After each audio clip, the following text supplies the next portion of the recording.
This Kaggle competition is a great way to get your hands on real data science and data analysis problems.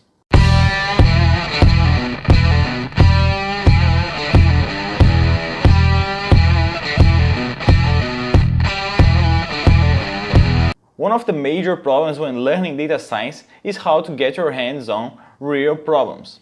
If you want to become a real data scientist or learn data science, Kaggle is one of the best places to practice data science. Here I'm going to be doing this Kaggle tutorial on how to get started in one of the current competitions of the website. If you want to follow along, just go to the competitions and scroll down to the Humpback Whale Identification Challenge. If you want to follow along, just go to the competitions. You can check out the description, the evaluation, the timeline, and you can also check the prizes here. They are up to $10,000. I've been playing around with this competition for about a month now. I'm going to be breaking down this competition from the very start. We're going to be going from zero to creating a model to make our submissions. This is a series of videos. In the first video, I'll be showing you the kernel I've made so that you can follow along with the videos. If you're not familiar with Kaggle, these kernels are like Jupyter notebooks that you can run on the cloud.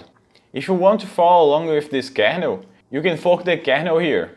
In this area, you can check out the specifications for the machine running our scripts and also what commits have you made. The specifications are quite reasonable to run your first models. Okay, now that I gave you an introduction to the kernels at Kaggle, we can move on to the coding part. To make our model, we will use PyTorch. I got quite surprised when I asked if you wanted more videos on Keras or PyTorch, and you've chosen PyTorch. But this is great. I've enjoyed PyTorch much better than Keras and TensorFlow so far. You can see PyTorch being imported here. We also use the OS library to work with the files, and also pandas. We can use pandas on our data science projects.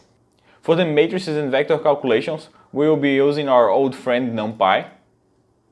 And to understand a bit better and visualize our dataset, we use Matplotlib. We are also going to be using scikit to make the one-hot encoding, and we can ignore some warnings. In the next tutorials, we will be moving on to creating a class to handle our dataset. Then we are going to be making some basic pre-processing, so we can create a convolutional neural network with PyTorch.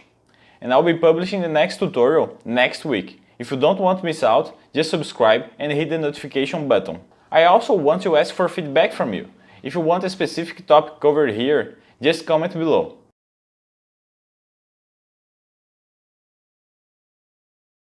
One of the subscribers, Bernardo from Growth Tribe, I will link the channel below, has given an awesome content recommendation, time series prediction with profit. This is a library from Facebook. Anyone would also be interested in this topic? Let me know. Don't forget to subscribe, that new videos every week are coming. I will see you next week.